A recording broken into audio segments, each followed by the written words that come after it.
Okay.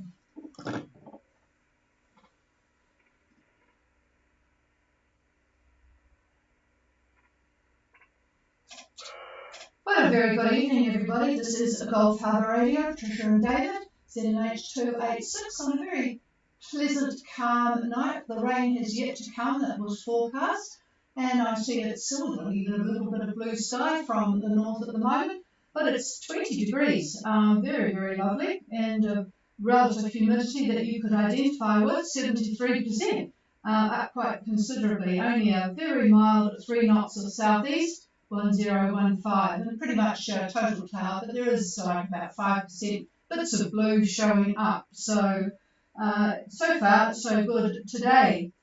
Let's start with a bit of news from the USA. You will recall a week or so ago I talked about the $3 billion Seawolf submarine, the US Connecticut, which collided with something unknown at the time in the Pacific, at first they said, but it was in fact the South China Seas.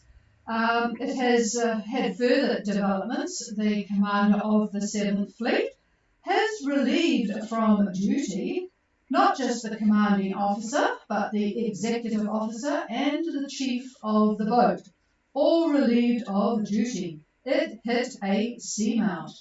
So not too good. A lot of people have sort of made comment. Evidently there's less than 50% of the South China Seas has been mapped, but the investigation showed that it was travelling faster than was prudent, and they didn't, of course, use the sonar too much because that gives away your position when you're in an area that you probably are not welcome in.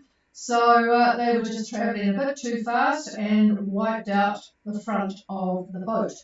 So we'll have to ask BJ. Some of you will know BJ from, he was in Fiji with his old boat Discovery. He's now on a new boat that's called Aura or Optimist of London, depending on what site you look at. But anyway, he's renamed it himself, the new Discovery, and he's about 200 or 300 miles from Guam now, so he'll be able to investigate that when he passes by, because that's where he is headed, and that's where the Connecticut is now prior to getting it reasonably seaworthy to get back to the mainland for fixing up. I bet that's going to cost a bob or two. Okay, let's go to New Zealand, and I would have to report that although I have tried my best, I have yet to get any comment from the health department about the aligning of the new quarantine time period for boats against the ones for people flying in, which drops to 7 days on November the 14th. I just want to get confirmation from them that the same applies for you folk. But so far, it's been a ring around the rosy situation. Boy, it's really, really hard. I can now sympathise with a lot of the people trying to get information. There are a lot of anomalies. When you do get back, you will find that there is a lot of bristling and grumpy and just very unhappy people in New Zealand.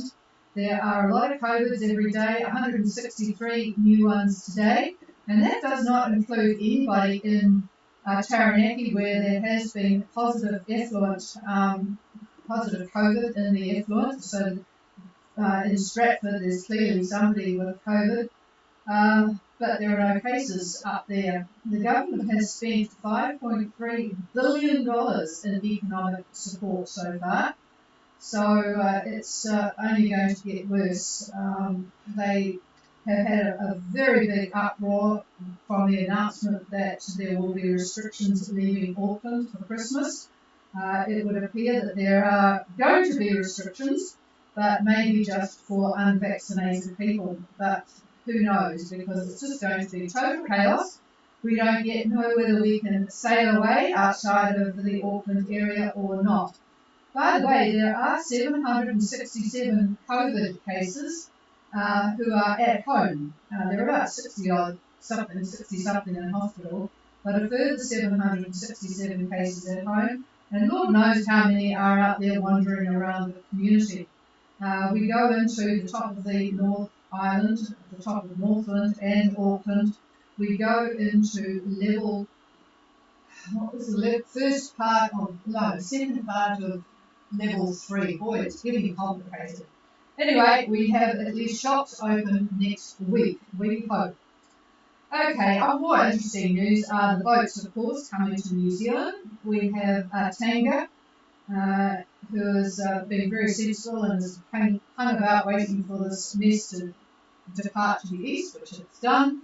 They're currently at 3314 and 17715 east with a nice northeast 10 hanging in there, so that's good. Be a bit of motoring before they get in, perhaps, but otherwise very pleasant conditions. And 12 and there is not far behind it. They've got a couple of 100 miles to go, both of them. But remember, folks, you don't have to hang around for a Monday arrival here. Customs do work through the weekend. There are no fees, so you don't have to worry about that. There are other boats on their way, some from French Polynesia. Why not? From Canada. Is at 24. Then 168 west. There's White Arrow from New Zealand, 19 south, 162 west. And Serenity First, a US boat at 22 south, coming down from Fiji, 175 east. And a lovely looking motor vessel, the Life of Riley, coming slowly back. Well, I say slowly for the beautiful big boat that it is. How long did I say it was? 30 metres. Absolutely gorgeous looking boat, trucking along at 10 knots. 22 south they are at the moment. So we'll have Tanga and 12 there coming in over the weekend. I have no idea what Argo are doing. They're sort of floating around from Fiji towards New Caledonia, and then they turn this way, and now they turn that way. God only knows where they are headed for, but all is peaceful for them. So that's about it as far as I've got news from the boats. I'll pass it to David to see what he's got up to with weather. Yeah, good afternoon from the weather desk, where a very complicated synoptic picture is making its presence today and into tomorrow as well. Well, in layman's terms, a high will sit over southern New Zealand. Its western edge actually reaches Oz, which is Australia. The eastern edge ridges all the way out to 160 west, 160 west. So you can see how large this is. However, a low sits over the North Island, and that's pushing down on the high. If you were to look at an isobaric chart, it looks like a banana. Anyway, a series of troughs are running from the North Island north to about 30 south. The upper level trough is the culprit that's causing all this. Now, a depression, rather small in area, becomes part and parcel of this upper level trough. It should be centered near, looks like about 35 south and the date line, with a quasi-stationary front that's reaching north to another very small tropical low that lies between Vanuatu and Fiji. In summary, really, it's a rather messy looking synoptic chart. Those sailing run line from Fiji to New Zealand should encounter this front that I talked about at about 24 south and 177 east. That's 24 and 177 east. Now, beware of the next rather vicious looking depression that looks to pounce over New Zealand a week from now on or about Friday the 12th. It's going to be preceded by north-northwest winds. There'll be gale force. We're looking at 34 knots or so. Avoid if you can. Okay, off to Fiji. The Fiji Met situation calls for a trough moving from the west of Fiji. Associated cloud and showers should continue to affect the Fiji group till Sunday. The forecast, actually, to 6 p.m. tomorrow from Fiji Met calls for northeast winds about 10 to 15 knots. And with that, moderate seas and poor visibility in areas of heavy showers and thunderstorms. Further outlook calls for north to northeast winds, 10 to 15 knots, and it's the same, poor visibility in areas of heavy showers and again thunderstorms. Now, if you encounter any of these CVs, another name for thunderstorms, at anchor, remember the radical wind shifts that come with this. And that's it for this Friday. Take care, and I'll pass the mic over to the chief. And before I give a call for anybody, just to let you know, we will operate again next week, but that will be it. There seems to be very few people out there listening, if any, so it's a bit tense talking to ourselves.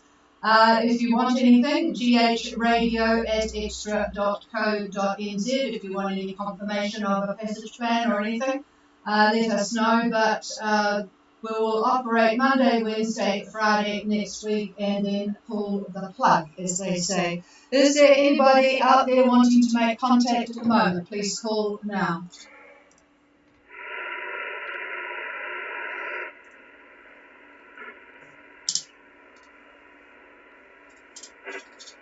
Nothing heard from anybody. I see there's quite a few people still up there. This is Gulf Harbour Radio. Have a very good weekend, everybody. And as I mentioned, Monday, Wednesday, and Friday next week, and that is it. Cheers, everybody.